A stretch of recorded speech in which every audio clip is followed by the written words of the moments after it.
Pakistanis and Muslims, and they don't cast us as doctors or engineers or CPAs or fundraisers, humanitarians. Oftentimes we're terrorists or cab drivers, there's nothing wrong with cab drivers, or extremists or future Taliban recruits. If you aren't the protagonist of the narrative, what's worse than not being even the protagonist or the sidekick or being the villain? To be erased, to be forgotten. Because at least if you're the villain has some good lines, right? Remember Gabbar Singh? Great villain. Old school, anyone? Old school Bollywood? Thank you. You grew up on that, I know. At least he's memorable. But what happens if you don't even exist and you're erased? Something about, the lowly English major. Yes, thank you. We'll get to there. But I am Wajahat Ali, not Hasan Minhaj, or Imran Khan, or the Humsafar cast. I'm just a person who wears makeup on television and who writes. And unfortunately, I do not belong to the holy trinity of occupations. And everyone knows what's the holy trinity of occupations. What is the most jannati profession? It's a hadith. It's a Sahih hadith, I think. Doctor, mashallah, doctor. Give it up. Who's the doctors here? You are the first ones in Jannat after the prophets. The doctors here, mashallah, say takbir. Allahu Akbar for the doctors. Allah asks you what you want in life. You get to choose who you get to marry. The 9 and 10 on the scale, mashallah, to the doctors. Okay. If you're not lucky enough to be a doctor, what's number 2? Who gets the silver? Not lawyer. Engineer, mashallah, engineer. Who are the engineer uncles and aunties here? Raise the hands. You get to Jannat after the doctors. You're not as good as a doctor, lekin kaam chalta hai, koi baat nahi, kaam chalta hai. And then, who's number 3? Lawyer. Moms, not in Islam, yes, you get the Jannat, yes, but not in the Pakistani professions. High tech, nay. High tea, what's high tea? I don't understand the sleeveless auntie lingo. Yeah, high tea guy, what's this high tea? High tea, shy tea. I'm a simple man. Not from Clifton. No offense to Heidi aunties. The third one is dubious businessman who somehow makes a lot of money, and when you ask him what he does, he goes, beta factories. And you say, what type of factory? He goes, import export. And you say, what do you import and export? He goes, beta, don't ask more questions. How many of those, mashallah, businessmen uncles are here today? Alright, business auntie. Alright. And then the fourth is failure. So that's the fourth. So I'm the failure. I'm an English major. Bichara. That's why they gave you this job. And I eventually became a lawyer, but my parents came to this country from Pakistan. My father was originally born in Hyderabad. Anyone here Hyderabadi?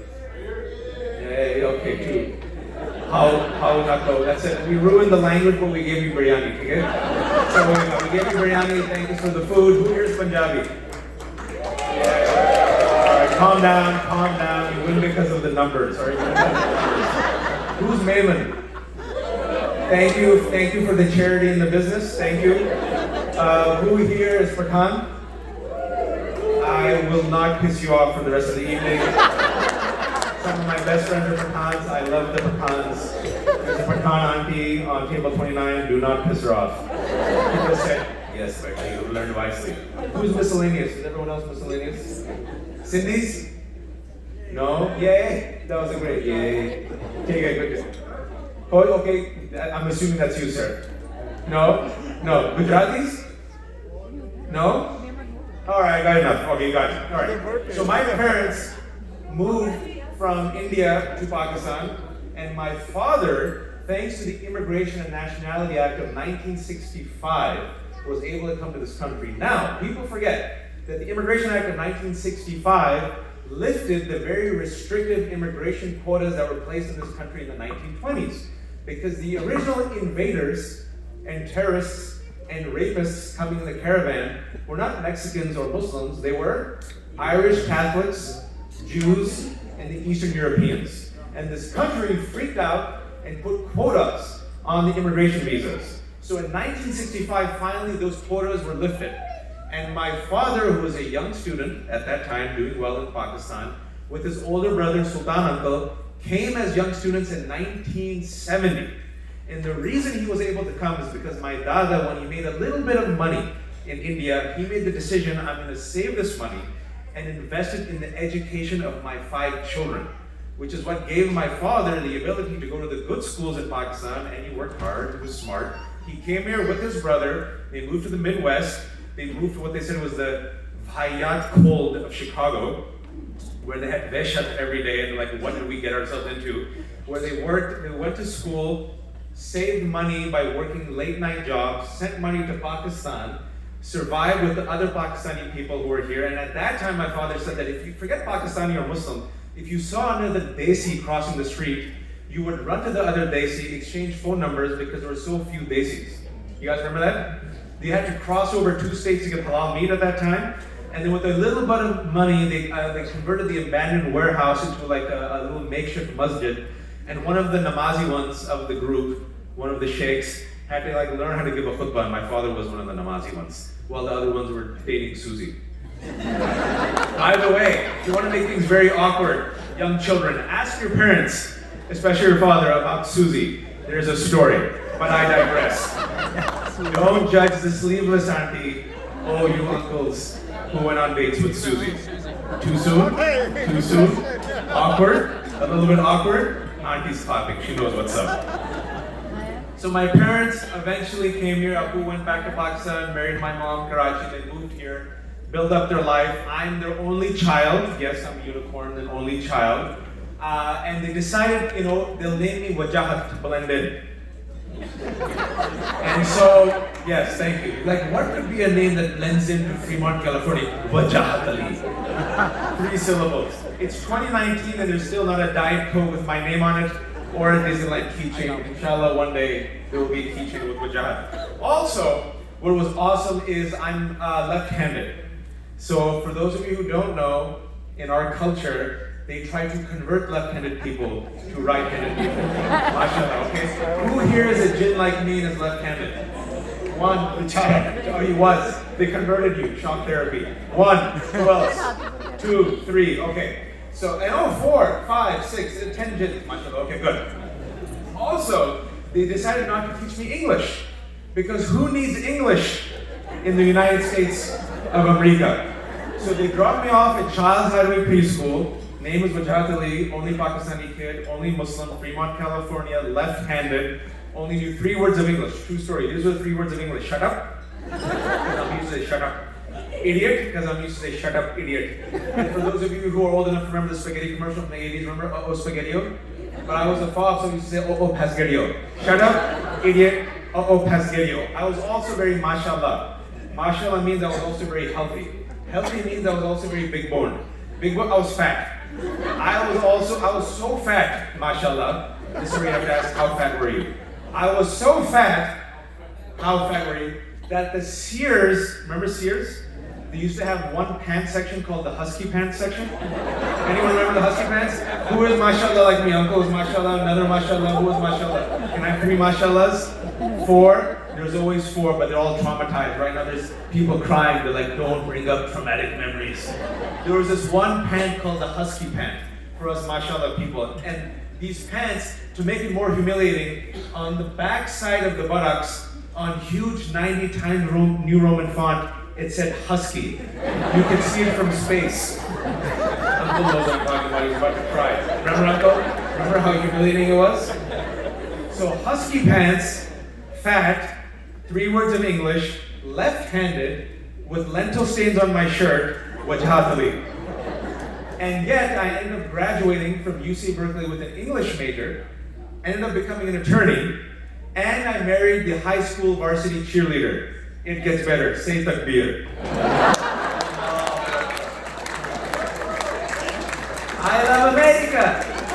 This is a great country. You guys still with me? You guys bored? I'll finish it in 5 minutes. What's that? She's not sleeveless. She's not. But I'm encouraging her, Uncle, inshallah.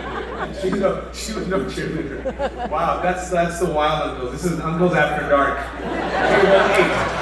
Uncles After Dark. These are uncles who get tired of chai. Like, give us more cups of chai. Keep the chai away from table number 8. Dangerous sohbat for the children. My type of table. I'm kidding. But what happened was I was a very shy kid. I was very sick. And I remember in 5th grade, they almost kicked me off of school because I missed 35 days of school because I was sick, fat, couldn't talk to girls, shy, left-handed, fobby. It's like I was a winner. But this teacher told me one time, she said, you have to write a 1-page short story. I ended up writing a 10-page short story. And I took the story to the class, and for the first time ever, the teacher, who did not respect me because I was shy, I was fat, whatever, she said, I'm giving you an A++++. It was my rendition of Robin Hood, Rochelle Lee's rendition of Robin Hood. And then she said, get up in front of the class and recite your story. And I'm like, teacher, please, I can't do it. I'm shy and fat. Please don't make me do it. She was, get up and do it. So for the first time ever, I got up and do it. And my class that made fun of me, because whoever grew up fat, every day was World War III.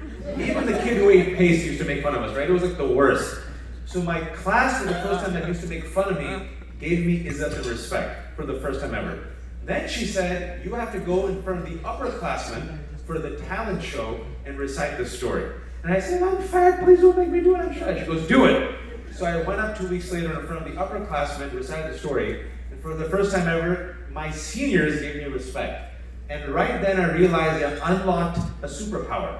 For the first time, I was able to tell my story, and I was able to command the audience.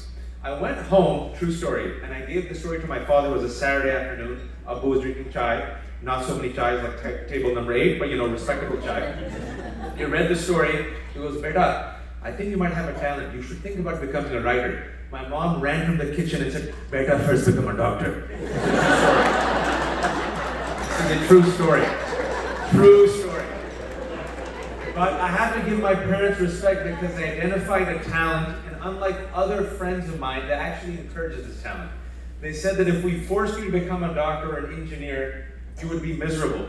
So I ended up becoming an English major, and thank you for the English major. And I was undeclared senior. Undeclared senior. I have to give my parents a lot of respect. Can you imagine being the son of Pakistan, the only son of Pakistani immigrants, and being an undeclared senior in 2001 at UC Berkeley, and all your friends are like, where's your beta going? He's going to medical school. Where's your beta going? Law school. What's your beta doing? Undeclared. And I became an English major because I didn't have any units for anything else. I fell into it. And then the 2 towers fell. And I was a 20-year-old, about to become a 21-year-old senior at UC Berkeley. And my mistake, instead of joining the Indian Student Association, I joined the Muslim Student Association. Awesome. So we get hate mail and hate crimes, and now everyone who's wearing hijab was scared to come. For those of you who are young, 2001 was a crazy time. You guys remember it? Crazy time. And for some reason, my roommate who made the website made me as the press liaison. No one told me I was a press liaison. So guess who's getting all the press requests? Yours truly. 21 years old, undeclared senior, no training whatsoever. I happened to just install myself in a short story writing class. 9/11 happens, my teacher, an African-American writer, Ishmael Reed, who's a MacArthur Genius winner and a Pulitzer winner, he saw the news and he said, as an African-American, let me tell you that your people are gonna get hazed for the next 15 years. It's gonna be tough. The way Black people have fought back in this country is through art and literature and culture. So I know you're in a short story class, but I want you to think about becoming a playwright, because I think you have talent for dialogue. So I'll fail you if you don't give me 20 pages of a play. I'm like, what? He goes, yeah, 2 months, write me 20 pages of a play. What are you again? Like Muslim? I said Pakistani Muslim. He goes, yeah, write me a story about an American Pakistani Muslim family, 20 pages. Okay, come back in 2 months or I'll fail you.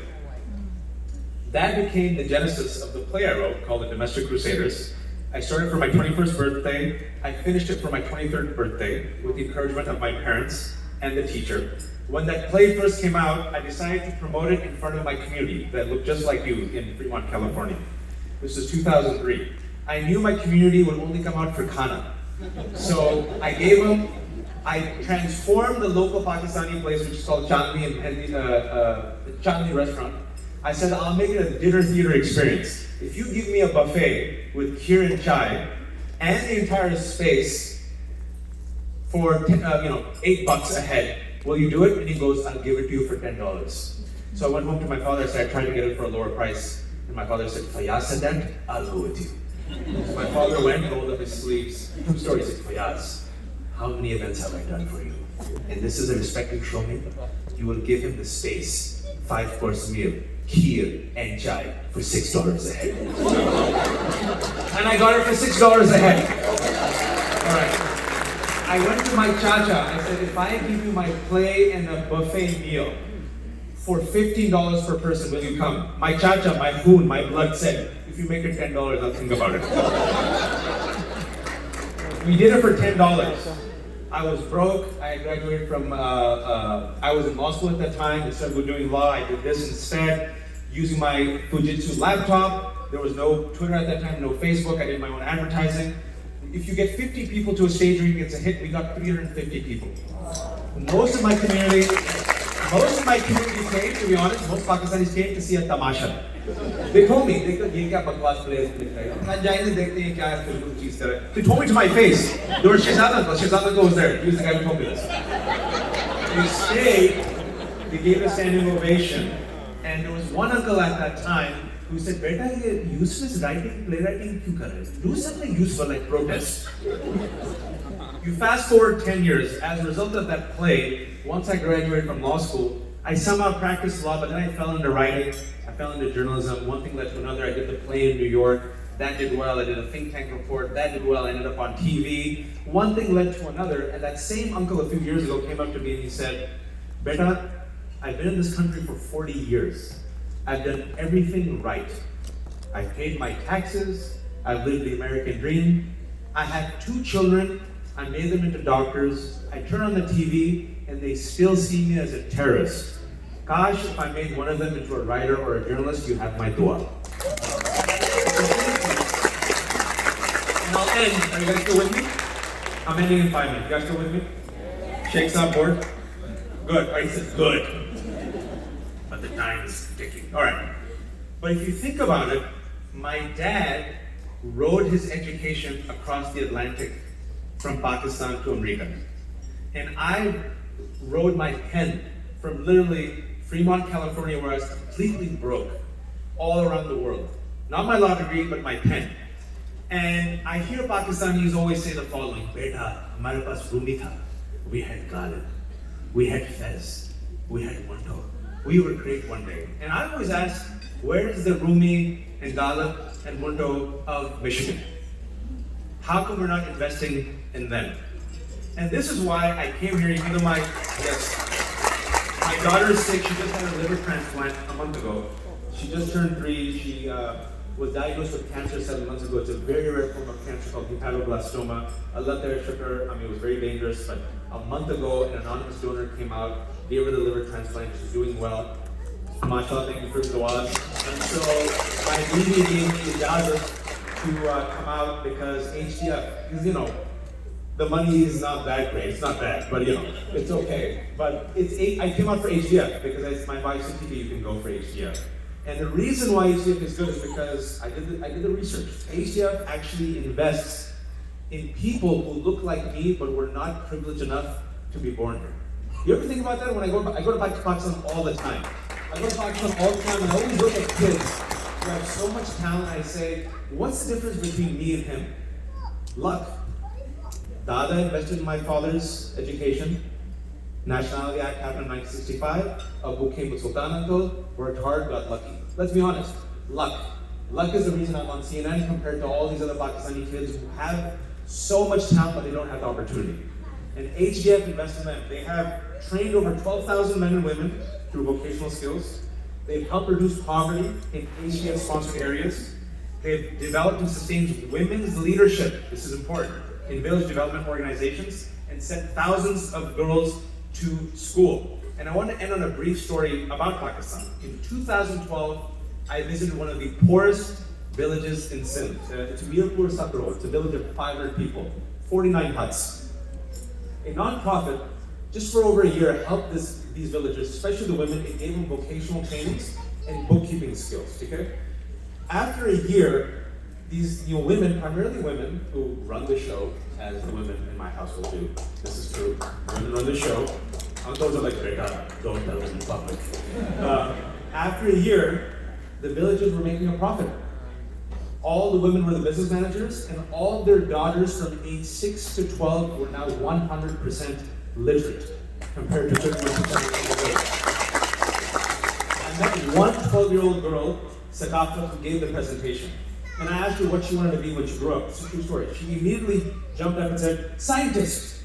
Why can't we be scientists? Why not us? And I want to leave you with Sakafat's question. Why not us? Why can't Pakistanis be the heroes of the story for once? Why do we always have to be the sidekicks, the villains, or the terrorists? Why not us? Why not our children? And we have amazing examples of Pakistanis who are actually succeeding at a global scale. I want to give you some names, just to show you the power of the pen. Malala, she's not a CIA agent. She's an agent of change who won the Nobel Peace Prize. My friend Riz Ahmed, the first Asian man to win an Emmy, right, for Best Actor. Miss Marvel, a Pakistani Muslim American superhero who will now have her own show on Disney Channel. And the show is being directed by a young Pakistani American female director. Sharmeen Chinoy won 2 Academy Awards. My colleague Sabrina Siddiqui, she's the political reporter for Wall Street Journal and on CNN. She quotes Spider-Man, who quotes Uncle Ben, who quotes Voltaire. With great power comes great responsibility. Despite all the problems and challenges, and we have many problems and challenges in this country, let's just take a moment and pause and be grateful. We are here, we are alive, we just ate some excellent khana. We did not eat Marriott Jahannami chicken, right? Right? Let's be honest. That's my sadhan. Like, people say, what's Jahannam? I'm gonna be like, Marriott chicken for life. We actually ate kebab and good khana, we have good company, people have done well, we are breathing. For whatever reason, Allah subhanahu wa ta'ala has smiled upon us and given us certain privileges and success. We're very lucky. Say alhamdulillah. And it is our responsibility to invest in the Rumis and Sakafats of today. I do not want to hear any more jaded uncles and aunties saying, oh, we had Rumi, we had Manto, we had Ghalib. Who are we investing in today? And that's the question I want to leave you with. Why not us? But what do I know? I'm not a doctor, or an engineer, or a dubious businessman. I'm just a lowly writer, a son of Pakistani immigrants who only spoke 3 words of English, but now gets paid to wear makeup on television. Thank you very much. Assalamu alaikum.